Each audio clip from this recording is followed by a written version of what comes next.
Eu quero convidar a igreja a abrir suas Bíblias no livro de Ruth, no capítulo 1, dos versos 1 ao verso 5. Ontem nós tivemos um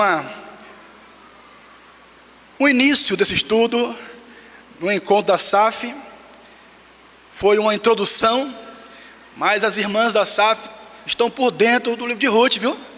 Responderam todas as perguntas ontem, não erraram nenhuma pergunta. Então eu estou aqui até pensando, se eu falar alguma palavra aqui errada, elas vão falar assim: não é isso não, pastor, peraí, é outra coisa. Então foi muito bom ontem. Nós vamos hoje, com a graça de Deus, expor esse texto, Ruth, depois de Juízes, capítulo 1, dos versos 1 ao verso 5. Mesmo assentados, ouça a leitura da palavra de Deus com fé e atenção nessa noite.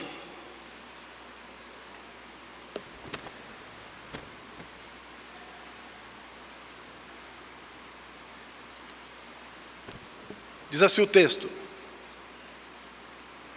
nos dias em que julgavam os juízes, houve fome na terra, e um homem de Belém de Judá saiu a habitar na terra de Moabe com sua mulher e seus 2 filhos.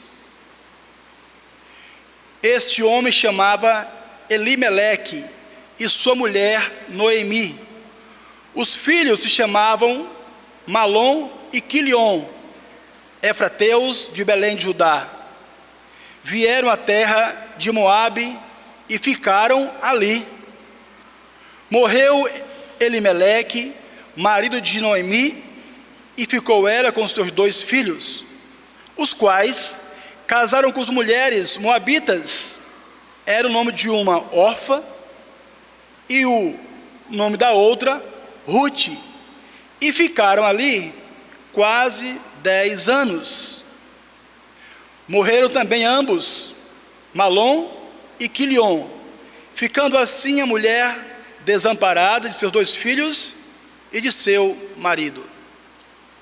Senhor Deus e Pai, como nós cremos que a Tua palavra, toda ela, é divinamente inspirada para instruir, para ensinar, para corrigir, nós clamamos ao Senhor nessa noite, para que o Teu Santo Espírito possa, por Tua palavra, falar profundamente aos nossos corações. Ó Deus, usa-me como canal de bênção para a Tua igreja. Espírito Santo, abre nosso entendimento, nossos corações, para que a Tua palavra possa frutificar, Senhor, para que a Tua palavra possa encontrar guarida em cada coração. O Senhor conhece, sabes de como cada um chegou aqui essa noite. O Senhor sabe das necessidades dos Teus filhos. Porém, Senhor, Teu Santo Espírito pode aplicar Tua palavra e consolar cada um nessa noite. Essa, ó Deus, é a minha oração, no nome santo de Jesus. Amém. Há uma canção do pastor Estênio Márcios que retrata a maneira pela qual Deus trabalha em nossas vidas. A canção é Obra de Tapeçaria. Eu vou ler aqui um trecho dessa canção, só para a gente entender o que é que Estênio Márcios fala nessa canção. Ele diz: tapeceiro, grande artista, vai fazendo seu trabalho incansável, paciente no seu tear. Tapeceiro não se engana, sabe o fim desde o começo, traça voltas, 1000 desvios sem perder o fio. Minha vida é obra de tapeçaria, é tecido de cores alegres e vivas, que fazem contraste no meio das cores nubladas e tristes. Se você olha do avesso, nem imagina o desfecho. No fim das contas, tudo se explica, tudo se encaixa, tudo coopera para o meu bem. Quando se vê pelo lado certo, todas as cores da minha vida dignificam a Jesus Cristo, o tapeceiro. A canção retrata o trabalho de Deus em nossas vidas, enquanto nós estamos e vivemos nesse mundo caído. Nesse mundo de pecado nós sofremos, nós lutamos, nós choramos, e Deus, como uma espécie de tapeceiro, Ele vai tecendo nossas vidas com diversas situações, horas nubladas, horas claras, horas alegres, horas tristes. Há momentos que nós não compreendemos o que o tapeceiro está fazendo, nós nos indagamos aonde vamos chegar, o que Ele quer com tudo isso, mas no fim da história, tudo se explica, porque todas as coisas cooperam para o bem daqueles que amam a Deus, e seguem diante. Toda a obra do tapeceiro dignifica a Jesus, o grande tapeceiro. Quando olhamos para o livro de Ruth, em especial os 5 primeiros versículos, nós não podemos imaginar, conhecendo apenas os 5 versículos, se eu e você conhecêssemos apenas os 5 versículos, nós jamais iríamos imaginar que Ruth estaria 1250 anos depois na genealogia de Jesus Cristo. Ninguém imaginaria, porque o retrato aqui que nós estamos vendo é um retrato de destruição. Mateus capítulo 1 versículo 5 diz que Boaz, este de Ruth, gerou Obed, Obed gerou Jessé, Jessé gerou o rei Davi, de onde veio o Messias, o Cristo, o Salvador. Vamos pensar que o livro de Ruth foi escrito aproximadamente entre 1000 a 1200 anos antes de Cristo. E Mateus, aproximadamente 45 a 50 depois de Cristo. Então, se nós somarmos aí, nós temos aí 1250 anos. E nesse período nós vemos como Deus, o tapeceiro, estava tecendo os acontecimentos. Deus estava em cada detalhe dessa história de Ruth. A cada amanhecer de Ruth, a cada anoitecer de Ruth, a cada chuva que caía, a cada sol que vinha, Deus estava trabalhando. Então, quando nós olhamos para esse livro de Ruth, nós não poderíamos imaginar que o desfecho seria tão maravilhoso como foi. Ruth, uma mulher moabita, de uma nação pagã, que não estava inclusa no pacto da promessa, foi inserida depois, mas que pela bondade do tapeceiro, do Deus soberano, ela é incluída nessa história. E lá 1250 anos depois, quando Mateus escreve o livro, ele diz que Ruth está lá. Ruth fez parte. Portanto, eu quero convidar você essa noite, em meio à sua crise, ou às suas crises. Eu nem sei nem qual delas está vivendo hoje, não sei nem quantas são as suas crises, quais são os seus desafios essa noite. Eu quero convidar você a olhar para o livro de Ruth como um bálsamo, um alívio para a sua alma essa noite. Encontrar no livro de Ruth o caráter redentor e consolador de um Deus que é bondoso. Podemos ver ao longo da história a mão misericordiosa e invisível de Deus. Podemos contemplar a sua graça e bondade num período de trevas, de afastamento de Deus, o qual vivia a nação de Israel. Esse livro deve colocar em nossos corações, infundir em nossos corações, encher de fé e confiança em um Deus bendito que pode todas as coisas. uma das principais mensagens desse pequeno livro, que a gente às vezes pensa que Ruth é só para ser lido na SAF, só é para ser lido para mulher. Pensou num grupo de mulheres, pensa em Ruth. Parece que a gente pouco se vê pregar Ruth nos púlpitos, mas Ruth tem uma história fenomenal sobre o Deus Redentor. Ruth tem uma história maravilhosa de um Deus gracioso. É muito mais do que alguns personagens. É muito mais do que a história de uma nora, de uma sogra, de um pai com seus filhos. Ruth traz para nós a grande mensagem de um Deus que é poderoso, que ao longo da história constrói nossas vidas e vai tecendo aos poucos. Em algumas esquinas somos machucados, em outras somos curados, até que o grande tapeceiro volte para nos buscar e estar com Ele para sempre. Quando você pensa que Ele está distante de você, ou quando você pensa que Deus voltou-se contra você, a verdade é que Deus está criando alicerces para a maior felicidade de sua vida. Deus está nos preparando para encontrar com Ele próprio. Deus está nos preparando para encontrar com Jesus Cristo quando voltar nas nuvens. Mas enquanto isso aconteça, você e eu somos uma obra do tapeceiro. Como diz William Cooper, atrás de uma providência carrancuda, Deus esconde um sorriso. Deus está cuidando de você a despeito das suas lutas e provações, da sua triste história, da sua amarga história. Deus está trabalhando em você. A história de Ruth acontece, como o próprio texto diz, no versículo 1, versículo 1, nos dias em que julgavam os juízes. Então o texto diz que essa história ela acontece no período dos juízes. Esse período durou aproximadamente 400 anos.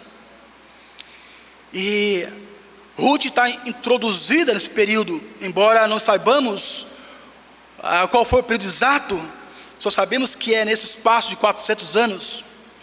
E uma época tumultuosa para a nação de Israel, uma época de descrença. De acordo com Juízes 21, 25, o texto diz que durante os dias dos juízes, cada um fazia o que achava melhor, pois não havia rei na terra. Veja só, o período dos reis, dos juízes, 400 anos, ele diz que nesse período, cada um fazia o que achava melhor. Cada um fazia o que queria. Até a nação de Israel, até o povo de Deus, vivia um momento da era das trevas espiritual. Então, qualquer estrutura governamental, qualquer órgão que não tem liderança, vira bagunça. Vira bagunça, não tem líder, vira bagunça. Todo mundo manda e ninguém manda. E era exatamente o que estava aqui. Uma bagunça total. Cada um fazia o que queria. Mas a ideia é justamente essa. A nação pensava que faziam o que queriam. Mas Deus estava governando todas as coisas. É nesse contexto que Ruth está inserida. O povo de Deus estava na terra prometida. Já havia chegado na terra que mana leite e mel. Mas como sempre o povo de Deus frequentemente esquecia do Deus bondoso, do Deus maravilhoso. Mesmo depois de ter experimentado a mão de Deus, que os tirara do Egito, insistiam em trair Deus com falsos deuses. Professavam amor por Deus, mas na prática viviam como se fossem ateus, como se Deus não existisse.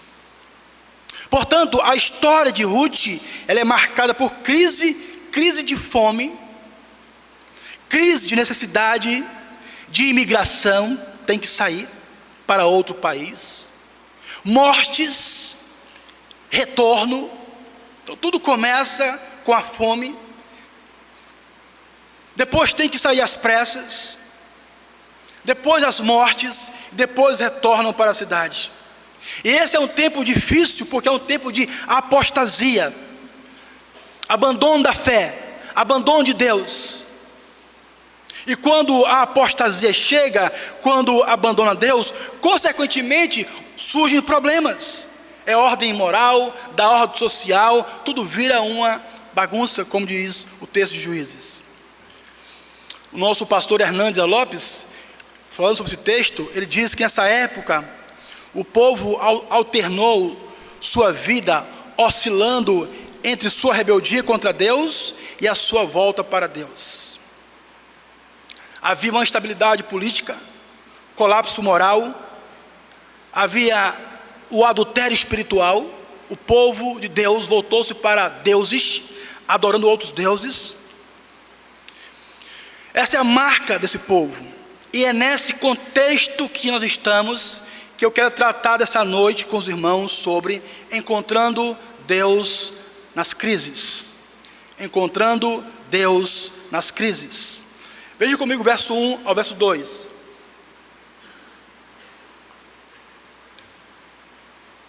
Mais uma vez. Nos dias em que julgava os juízes, houve fome na terra, e um homem de Belém de Judá saiu a habitar na terra de Moabe, com sua mulher e seus 2 filhos. Este homem se chamava Elimeleque, e a sua mulher Noemi. Os filhos se chamavam Malom e Quilion, efrateus de Belém de Judá. Vieram à terra de Moabe e ficaram ali. Percebam que há uma crise aqui. Qual é a crise? A crise da fome. Havia fome em Belém de Judá. E crises, ou a crise, é um momento que nós sempre temos que tomar decisões. A grande questão é como nós vamos decidir as coisas. Precisamos ter bastante discernimento, clareza, tranquilidade para tomar decisões nos tempos de crises. Elimeleque estava enfrentando uma grande crise. Não há crise pior do que passar fome. É a sobrevivência. E aqui o texto diz que é exatamente isso. E ele é o provedor da família. Ele é o responsável, ele precisa suprir a sua casa. Há sobre os seus ombros um peso gigantesco, uma grande responsabilidade. Ele tem uma esposa e 2 filhos, e não tem comida em casa. Então pense comigo, você olha para a sua despensa, para a sua geladeira, para o seu armário, teus filhos, tua esposa, e você vê assim, não tem absolutamente nada para comer. Você, o que faria? Como pai, como os pais, o que você faria? Eu penso que na condição de pai, todos nós, procuraríamos uma forma de resolver o problema. E qual é a forma? Trazendo comida para casa. A única forma de matar a fome de alguém é trazendo o alimento. E é exatamente isso que Elimeleque faz. A propósito, o que havia de errado em proteger a sua família? Nada. Nada. Ele precisava tomar uma decisão, escolher um caminho. Ele poderia, 2 hipóteses, ele poderia ter ficado em Belém, na casa do pão, mas não tinha pão. Ele poderia ter, como ele conhecia Deus, ter confiado em Deus, crido que Deus iria suprir a sua necessidade, a semelhança da viúva de Serepta, que quando não tinha nada para comer em sua casa, e o profeta Elias chega em sua casa, e pergunta para ela se tinha comida, ela diz: não tenho nada cozido, só um bocadinho de farinha numa panela e um pouquinho de azeite na botija. E mais, eu vou já preparar aqui para mim e para o meu filho, porque a gente vai comer e vamos já morrer. Aí ele disse: não, tia, calma, faço não. Faz o seguinte, vá lá, faça direitinho, pega para mim, deixa eu comer, pega umas vasilhas, ajunte aí, porque o Senhor Deus te diz que a farinha da panela não vai se acabar, e o azeite da botija não faltará, até o dia que o Senhor fizer chover sobre a terra. E nós sabemos o desfecho da história. Então, Elimeleque serve e conhece o mesmo Deus de Elias, mas a postura é diferente. Então ele tinha duas opções: uma, crer que Deus ia fazer milagres, ou outra opção é sair e ir embora para uma terra onde ele supostamente imaginava que poderia ter comida para a sua família. Então ele tomou a segunda opção. Ele saiu para a terra de Moabe, acreditando que tinha campos mais verdes, onde o alimento era abundante e onde poderia saciar a sua família. Duas falhas eu percebo aqui em Elimeleque, ao menos duas, talvez você ache até mais do que eu, mas eu achei duas. Primeiro, Elimeleque tomou a decisão sem consultar o Senhor, sem buscar a Deus. Perceba aí que o texto diz que ele simplesmente houve fome, ele saiu e foi embora. O texto não diz que ele orou. O texto não diz que ele orou. O texto não diz que ele consultou o Senhor. Não diz que ele, peraí, a crise é feia, a situação está difícil, então eu vou consultar a Deus. Não, ele agiu de forma independente. Em momento algum ele vai consultar ao Senhor se a decisão que estava tomando era a mais correta, ou se Deus estaria com ele naquela jornada. E o interessante é que o nome Elimeleque significa Deus é meu rei. Deus é meu rei. Embora o nome significa isso, na hora ele não confiou no Deus que é o seu rei. Então ele errou possivelmente quando presumiu que a sua esposa e seus filhos morreriam de fome, e que a única forma de evitar era indo para outra terra distante, longínqua.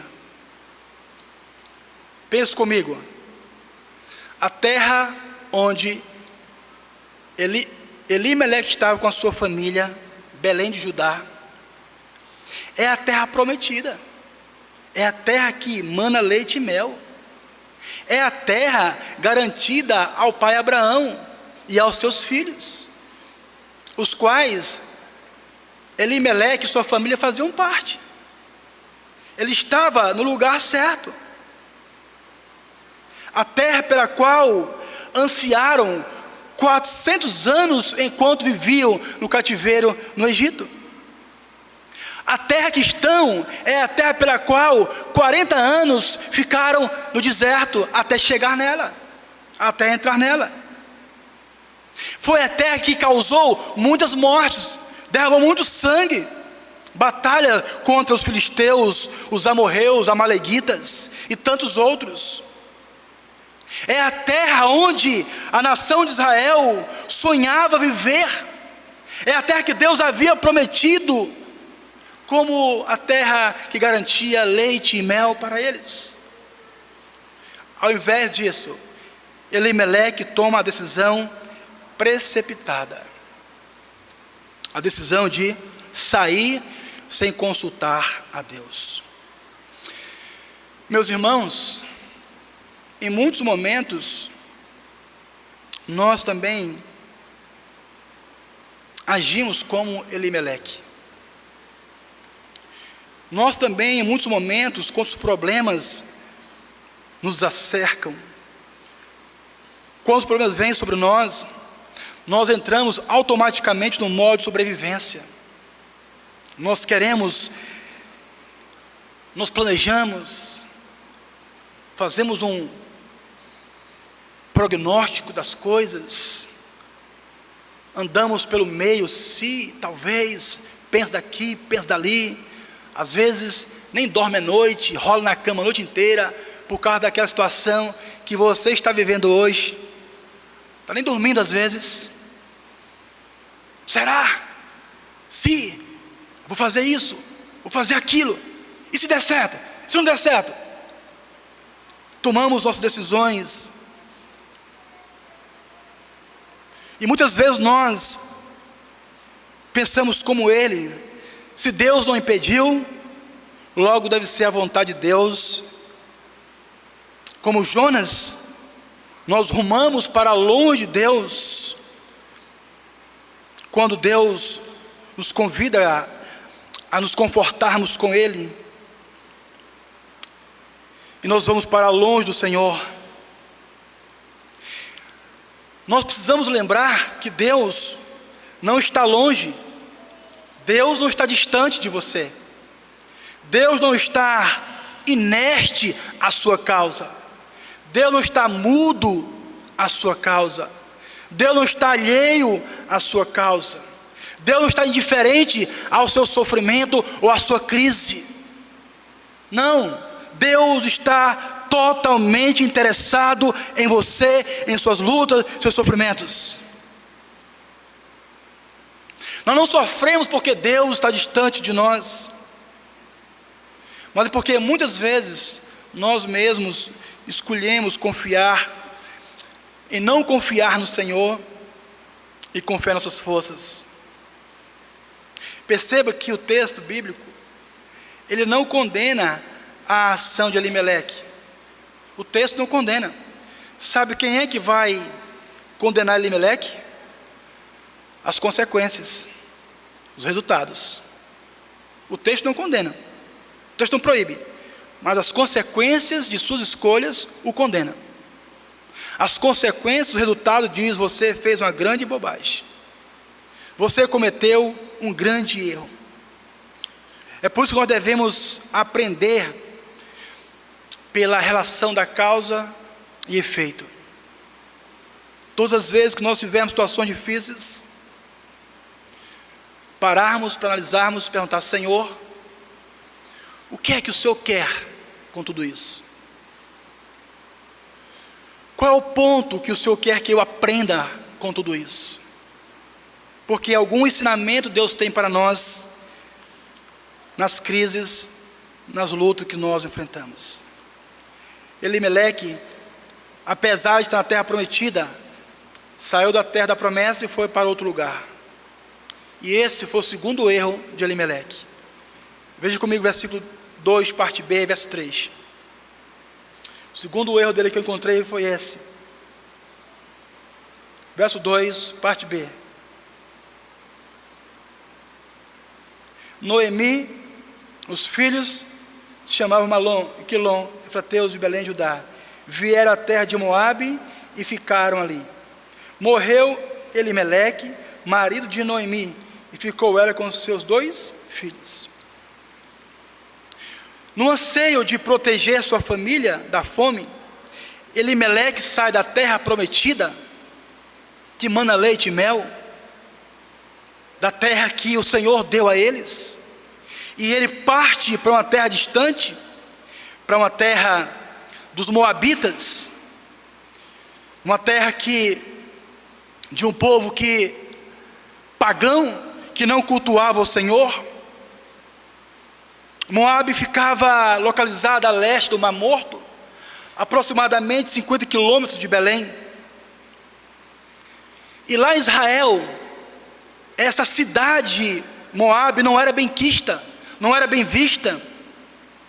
Todas as informações que o povo tinha de Moabe eram péssimas, eram ruins.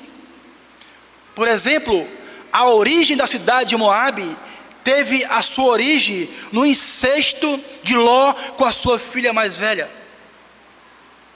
Foi nessa cidade que Balaque, rei dos Moabitas, tentou contratar Balaão para amaldiçoar o povo de Israel quando saiu do Egito. Nessa nação moabita, as mulheres moabitas envolveram com os homens de Israel no deserto, seduzindo-os para adorar falsos deuses. Percebam, irmãos, o local que Elimeleque saiu para levar a sua família. Ele sai da terra santa, ele sai do lugar que Deus deu para eles, e pega seus filhos e embala para uma nação dessa.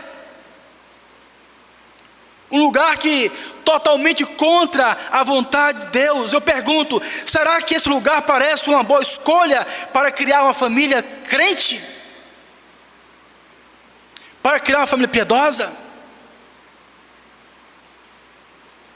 A procurar o caminho de maior possibilidade, deixou para trás o caminho da fé, da obediência, do temor a Deus, e expôs o seu coração ao mundo incrédulo. Dificilmente ele pensou no impacto que isso traria para a sua família, e nós temos que aprender com isso também. Quais os impactos terão em nossas famílias, em nossos lares, com decisões que nós tomamos? Não podemos agir como soberano, como Elimeleque fez, tomando a decisão da sua família em suas próprias mãos, sem a referência de Deus, sem pensar seriamente a respeito das consequências a longo prazo. Talvez pensou só no imediatismo. Estamos com fome, vamos sair, vamos para a cidade de Moabe, lá tem comida, lá é tudo legal. Só que ele não pensou a longo prazo.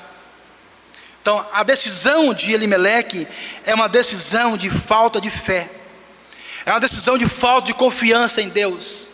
Ele poderia ter esperado, poderia ter orado, confiado no Senhor, aguardado no Senhor, e as situações poderiam ter mudado. E nós temos que aprender com isso. Há momentos em nossas vidas que, quando surgem as crises, nós precisamos de uma mente, uma tranquilidade, uma sabedoria do alto, uma releniência para poder tomar toda e qualquer decisão, para que a gente não tome decisões no calor das coisas, e como Elimeleque fez, trazer grandes consequências, destruição, morte para a sua família. Veja comigo, verso 3 ao 5, a derrocada da família de Elimeleque. Verso 3, verso 5. Morreu Elimeleque, marido de Noemi, ficou ela com seus 2 filhos, os quais casaram com mulheres moabitas. Era o nome de uma Orfa e o nome da outra Ruth, e ficaram ali quase 10 anos. Morreram também ambos, Malom e Quilion, ficando assim a mulher desamparada de seus filhos e de seu marido. Eu fico pensando aqui, se Elimeleque, no enredo de um filme, soubesse do final trágico, eu tenho a impressão que ele não teria feito isso. Se ele soubesse que na escalada das suas decisões, o resultado fosse esse aqui,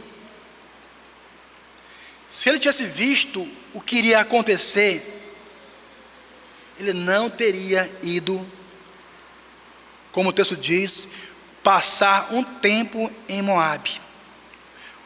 É interessante notar isso, porque o texto diz que ele ia passar um tempo em Moabe, no versículo de número 2. Ficaram em Moabe, e ficaram ali um tempo. A NVI diz assim: chegaram a Moabe e lá ficaram. O que dá a entender que, a princípio, não havia a intenção de ficarem ali permanentemente, mas era algo que era só transitório e passageiro. Era só um momento de acalmar essa fome e suprir a sua família. Só que depois que o tempo passou, numa terra próspera, de prosperidade, eles acabaram ficando ali. Notem que após a morte de Elimeleque, Noemi e seus filhos, suas noras, ficaram lá em Moabe quase, o texto diz quanto tempo?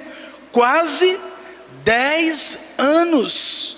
Depois que Elimeleque morreu, Noemi, seus filhos, suas noras, ficaram quase 10 anos em Moabe. Por que será? Porque estava muito bom, vivendo em um ambiente de total segurança, total conforto, mas ao mesmo tempo em um mundo pagão, idólatra, mas estavam lá. Afinal, tudo estava indo muito bem. Tinha comida, não tinha mais fome, estabilidade financeira, tranquilidade. Os filhos se casaram com as moabitas, que tinham seus costumes, seus deuses pagãos. Mas o texto diz o seguinte: até que tudo na vida de Noemi começou a desmoronar. O versículo 5, parte B, diz que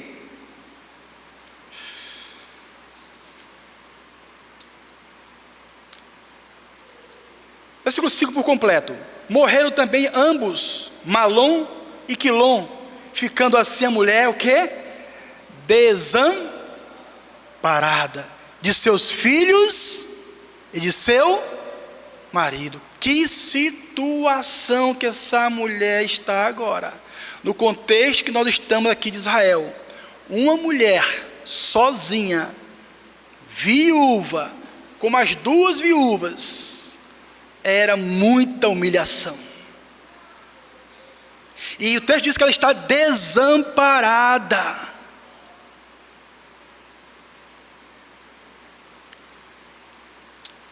O Salmo 42, verso 7, diz que um abismo chama outro abismo. Vocês percebem aí a derrocada dessa família? O que é que está acontecendo nessa família? Um abismo vai chamando outro abismo. Veja comigo, pensa comigo. Elimeleque toma a decisão sem orar a Deus, não clamou ao Senhor, simplesmente decidiu e foi embora. Elimeleque toma a decisão de sair da terra prometida, a terra que emana leite e mel, a terra que Deus prometeu para o seu povo, a terra abençoada por Deus, a terra que muitos morreram para conquistar, aquela terra abençoada. Ele abandona aquela terra. Depois da morte de Elimeleque, a sua esposa Noemi resolveu ficar por lá quase 10 anos, estava tudo muito bem para ela.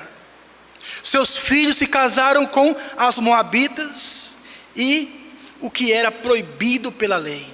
Perceba a destruição que essa família entrou.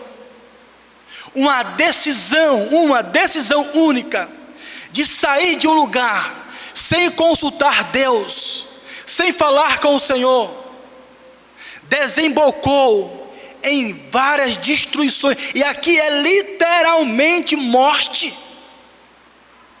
Todos os homens estão mortos. E eu fico imaginando a Noemi, na alegria com seu marido, com seu de casa, toda vigorosa, toda prazerosa: vamos sair, vai dar certo, vamos conquistar, nossos filhos são jovens, tal, vamos para a terra, vamos ser felizes. E agora, depois de alguns anos, o texto diz, a mulher desamparada de seus filhos e de seu marido. Resultado de uma decisão precipitada em meio a uma crise. A falta de fé sempre nos leva para longe do que Deus quer para nós. A falta de fé, algumas vezes, é curada em nós com as duras providências da parte de Deus. Deus precisa, como tapeceiro, tratar as nossas vidas, porque em muitos momentos nós nos comportamos como Noemi e sua família.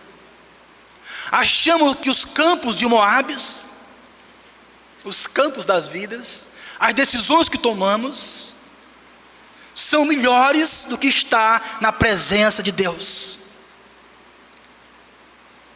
É melhor estar na presença de Deus, é melhor sofrermos junto com o Senhor, aceitando as suas correções, aceitando Ele tecendo em nós o seu querer, do que fugirmos ou tentarmos fugirmos do Senhor e pensar que as coisas vão terminar bem, porque não vai terminar bem. E aí nós algumas vezes pensamos: Senhor, o que vai ser agora? Mas a boa notícia é que Deus é um Deus maravilhoso. Nosso Deus é um Deus bondoso. O Senhor sempre nos faz ver que estamos errados e nos reconcilia com Ele. A bondade de Deus, o amor de Deus nos atrai, nos conduz a Ele. Ele nunca nos abandona. Quando a minha fé é pequena, quando a minha fé falta, a de Deus não falta. Deus não falha com a gente, Deus não falta com a gente. Nossa fé em muitos momentos é como essa obra de tapeçaria. Enquanto o tapeceiro, o grande artista, vai fazendo seu trabalho incansável, traça voltas, 1000 desvios, sem perder o fio, ele nos convida a confiar nele. No fim das contas, tudo se explica, tudo se encaixa, tudo coopera para o meu bem.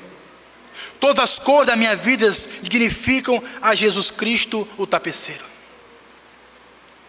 O que é que Deus está tecendo em você essa noite? O que é que Deus está trabalhando na sua vida nesses dias? Qual é a crise que está enfrentando? Qual é o labor da sua vida nesses dias? O tapeceiro sabe muito bem o que vai acontecer. Quando finalizar a história,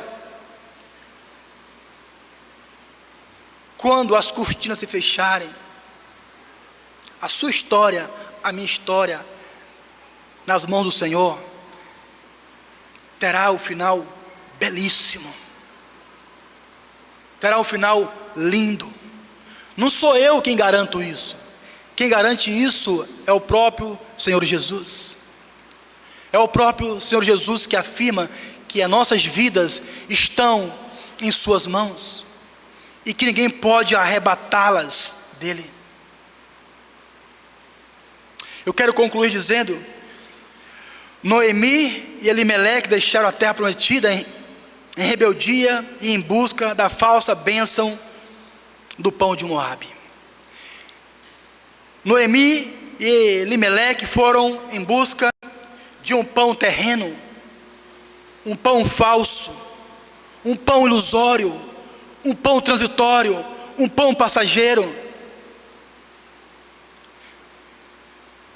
Mas o grande Deus, o Senhor do universo, o Deus ao qual nós servimos, Ele do céu enviou para a terra o pão verdadeiro, o pão da vida. Ele enviou Jesus Cristo para ser para nós o pão da vida.